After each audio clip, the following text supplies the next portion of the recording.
The Lord be with you. I'm Deacon Keith Fournier, and our first reading is from the book of Exodus.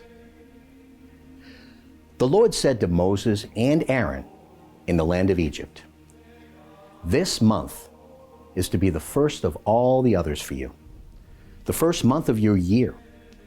Speak to the whole community of Israel and say, on the 10th day of this month, each man must take an animal from the flock, one for each family, one animal for each household.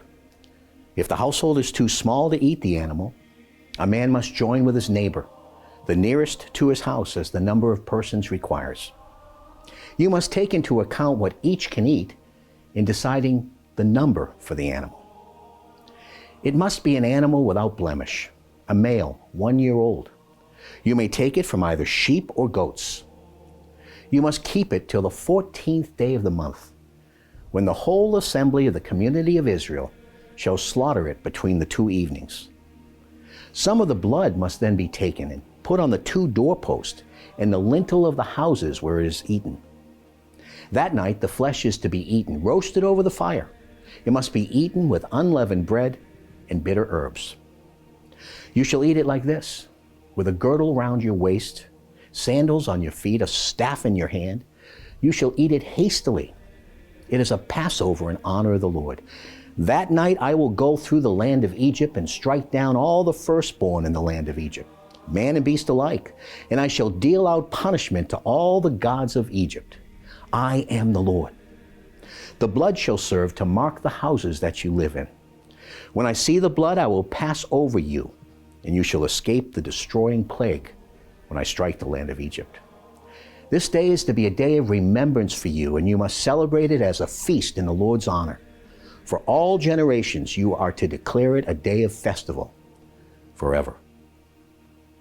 And our response is from Psalm 116. What return can I make to Yahweh for his generosity to me? I shall take up the cup of salvation and call on the name of Yahweh. Costly in Yahweh's sight is the death of his faithful. I beg you, Yahweh, I am your servant. I am your servant, and my mother was your servant. You have undone my fetters. I shall offer you a sacrifice of thanksgiving and call on the name of Yahweh. I shall fulfill my vows to Yahweh, witnessed by all his people. And our second reading is from the first letter of the Apostle Paul to the Corinthians. Every time you eat this bread and drink this cup, you are proclaiming the death of the Lord. This is what I received from the Lord, and in turn passed on to you. That on the same night that he was betrayed, the Lord Jesus took some bread and thanked God for it and broke it, and he said, "This is my body, which is for you. Do this as a memorial of me."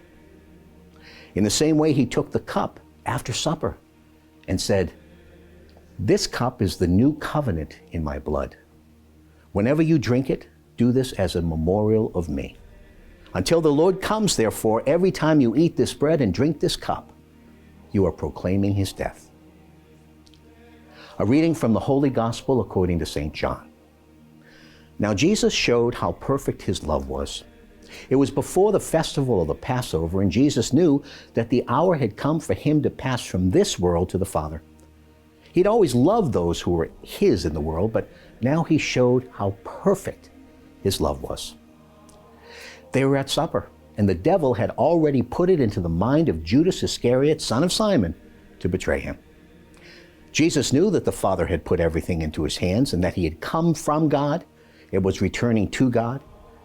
And he got up from table, removed his outer garment, and taking a towel, wrapped it round his waist. He then poured water into a basin and began to wash the disciples' feet and to wipe them with the towel he was wearing. He came to Simon Peter, who said to him, "Lord, are you going to wash my feet?" Jesus answered, "At the moment you do not know what I am doing, but later you will understand." "Never," said Peter, "you shall never wash my feet." Jesus replied, "If I do not wash you, you can have nothing in common with me." Then, Lord, said Simon Peter, "Not only my feet, but my hands and my head as well." Jesus said, "No one who has taken a bath needs washing. He's clean all over. You too are clean, though not all of you." He knew who was going to betray him. That was why he said, though not all of you are. When he had washed their feet and put on his clothes again, he went back to the table. Do you understand, he said, what I've done to you? You call me Master and Lord, and rightly, so I am. If I then, the Lord and Master, have washed your feet, you should wash each other's feet. I've given you an example so that you may copy what I've done to you. The Gospel of the Lord.